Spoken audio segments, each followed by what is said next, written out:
अस्सलाम वालेकुम dear students, कैसे हैं आप लोग। फर्स्ट लेक्चर में हमने देखा था कि जो ऐसे का टॉपिक है वो कौन सा बेटर है चूज़ करना या किस टॉपिक को चूज़ करना चाहिए। आज के लेक्चर में हम टॉपिक चूज़ करने के बाद जो हमारा नेक्स्ट स्टेप है दैट इज़ ब्रेनस्टॉर्मिंग, उसके बारे में देखेंगे। और लेक्चर शुरू करने से पहले दो इंपॉर्टेंट चीज़ें हैं कि अगर अभी तक आपके पास ऐसे राइटिंग की बुक नहीं है तो you can order, I have shared my number. और स्टूडेंट्स लेक्चर्स को रेगुलरली वॉच करने के लिए चैनल को सब्सक्राइब कर लें ताकि आप तक लेक्चर्स हैं वो टाइमली पहुँचते रहें। चलिए बढ़ते हैं अपने टॉपिक की तरफ। सबसे पहले अगर हम ब्रेनस्टॉर्मिंग की बात करें तो ऐसे का टॉपिक चूज़ करने के बाद जो सबसे इंपॉर्टेंट चीज़ है दैट इज़ ब्रेनस्टॉर्मिंग। अब ब्रेनस्टॉर्मिंग के बारे में मैं सिंपल आपको बताता चलूँ कि ब्रेनस्टॉर्मिंग ये है कि जब आपने ऐसे का टॉपिक फाइनल कर लिया है, उसको जो है सर्कल आउट कर लिया है, उसके बारे में जो आइडियाज़ है वो किस तरह से जनरेट करने हैं। तो जब आप टॉपिक चूज़ करते हैं तो बहुत से जो हैं आइडियाज़ आपके जहन में जो है वो स्टॉर्म करते हैं, हिट करते हैं। तो हमने करना ये है कि उनको किस तरह से अरेंज करके जो प्रॉपर शेप में लेके आना है। ब्रेनस्टॉर्मिंग के बुक में मैंने 3 तरीके जो इंटरनेशनली रिकग्नाइज्ड हैं वो एक्सप्लेन किए हैं। इसके अंदर मेकिंग लिस्ट है, मैपिंग और फ्री राइटिंग है। लेकिन यहाँ पे चूँकि हम टू द पॉइंट डिस्कस करेंगे तो मैपिंग जो है, जो मोस्ट रिकमेंडेड मेथड है, उसको हम लेके चलेंगे मैपिंग के बारे में मैं आपको बताता चलूँ कि आपने करना यूँ है कि जो लास्ट में 2 to 3 पेजेस हैं आपके पास, आपने इनको रिजर्व रखना है ब्रेनस्टॉर्मिंग के लिए। अब इसमें करना क्या होता है, आपने सबसे पहले आपने ये करना है स्टेप 1 में कि आपने जो टॉपिक है उसको मिडल में लिख देना है पेज के, जो आपने टॉपिक चूज़ किया है, फाइनलाइज़ किया है, उसके गिर्द एक सर्कल लगा देना है। और मोस्टली ये मेथड मैं भी जो एक्सप्लेन कर रहा हूँ ये है एक्सपोजिटरी टाइप के लिए। एक्सपोजिटरी ऐसे की सारी टाइप्स मैंने जहाँ पिछली वीडियो में डिस्कस की थी, आप उनको काइंडली लाजमी देखिएगा क्योंकि उसके बगैर चीज़ें आपको क्लियर नहीं होंगी। रिफ्लेक्टिव ऐसे की जो स्ट्रेटजी हम नेक्स्ट डिस्कस करेंगे। आज का हमारा ज़्यादा वैसे फोकस जो होगा फर्स्ट पार्ट में वो एक्सपोजिटरी ऐसे के ऊपर ही होगा। अच्छा, सबसे पहले अगर देखें तो इसकी तरतीब कुछ इस तरह से है कि सबसे पहले आपने पूछना है टॉपिक से कि व्हाट, ये आपको इंट्रोडक्शन दे देगा कि what is the topic. Suppose आपके पास ग्लोबल वार्मिंग आ गया तो आपने इससे पूछना है कि व्हाट इज़ ग्लोबल वार्मिंग। अपने जहन में ये बात सोचिए और उसको इजी वे में डिफाइन करने की कोशिश कीजिए। जो मैंने होमवर्क डिज़ाइन किए हैं या एक्टिविटीज़ डिज़ाइन की हैं वो इस तरह से है कि स्टूडेंट्स बिल्कुल बेसिक लेवल से जो है लिखने का प्रोसेस जो है या सोचने का प्रोसेस जो है उसको जो है इनिशिएट कर सकेंगे। और मेरा बिलीव है कि अगर आप इन एक्टिविटीज़ के साथ जुड़े रहेंगे या होमवर्क सेशन को ज्वाइन करते हैं तो आपको जो है डेफिनेटली जो है 100% इसकी जो एफिशिएंसी या रिजल्ट जो है मिलेंगे। फिर उसके बाद सेकंड क्वेश्चन है कि वाई। अगर आप वाई पूछेंगे कि ग्लोबल वार्मिंग होती क्यों है या कोई भी प्रॉब्लम है किस वजह से होता है, तो आपको उसकी कॉजेज़ जो हैं वो सामने मिलनी शुरू हो जाएंगी। And third question is what.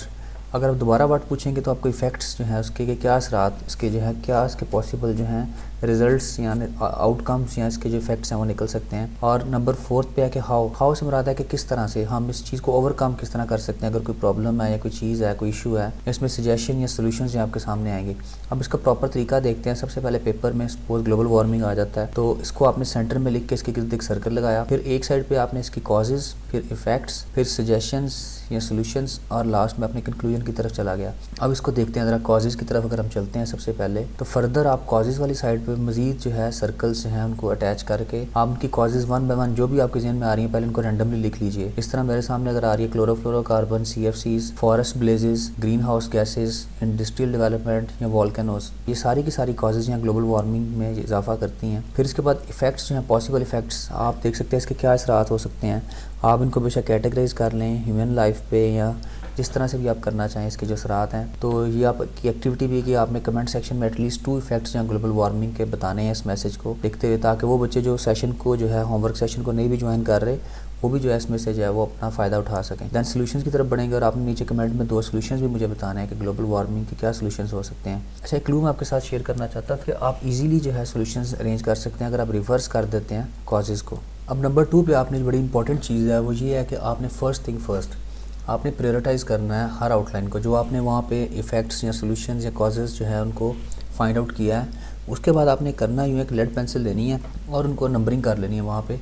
For example अगर आप समझते हैं कि इसमें से जो है कौन सी कॉज ज़्यादा इंपॉर्टेंट है उसके साथ छोटा सा 1 लिख लें, फिर जो सेकंड नंबर पे आनी चाहिए उसको 2 लिख लें। इस तरह वेटेज के वाले से जो है उनकी नंबरिंग करें और लास्ट के अंदर फर्निश और रिवाइज आप उनको जो है प्रॉपर वर्ड्स यूज़ करते हैं। जो नेक्स्ट हमारा लेक्चर होगा उसके अंदर हम देखेंगे कि आउटलाइन किस तरह से शेप करनी है। इस बुक के अंदर चैप्टर 3 के अंदर मैंने प्रॉपर एक चैप्टर दिया है जिसके अंदर मैंने even embellishing words, suitable words और आउटलाइन लिखने के सारे पैरामीटर्स दिए हैं कि आउटलाइन अच्छी आउटलाइन किस तरह से बनाते हैं, क्या क्या उसकी रिक्वायरमेंट्स हैं, वो नेक्स्ट लेक्चर में हम इंशाल्लाह डिस्कस भी करेंगे।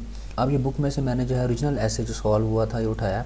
सबसे पहले अगर आप देखते हैं threat of global warming and the ways to counter it, ये क्वेश्चन आया हुआ है पेपर में, ऐसे के पेपर में। अब इसको अगर हम देखते हैं global warming the democratic sword, intro मैंने लिखा, historical background to the issue इसमें जो एक्सप्लेन करना था। फिर कॉजेज ऑफ ग्लोबल वार्मिंग आ गया। ये सारी की सारी जो हैं आप जो है इसको अगर आपको कोई काज वहाँ पे जहन में नहीं थी आ रही तो आप यहाँ से भी ले सकते हैं। फिर ये नेचुरल कॉजेज़ हैं, फिर लास्ट वाली थी ये मैन मेड कॉजेज़ थी, और ये वाली जो नेचुरल कॉजेज़ हैं।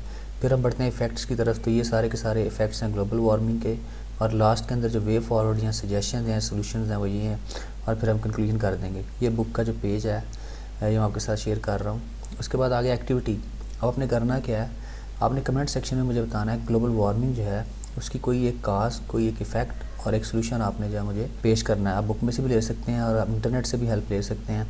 तो आज का लेक्चर जो है कैसा लगा आप मुझे बताइएगा, और जो स्टूडेंट्स जो हैं जिन्होंने रजिस्ट्रेशन करवाई है होमवर्क सेशन के लिए या एवेल्यूशन के लिए, उनको जो होमवर्क मैं साथ साथ देता रहूँगा और चेकिंग भी होती रहेगी। बाकी अगर आप सेशन को ज्वाइन करना चाहते हैं तो ये मैंने नंबर अपना शेयर कर दिया है, it's my WhatsApp number, you can ask about the session and then you can also get registered. So thank you so much, take care, अल्लाह हाफिज़।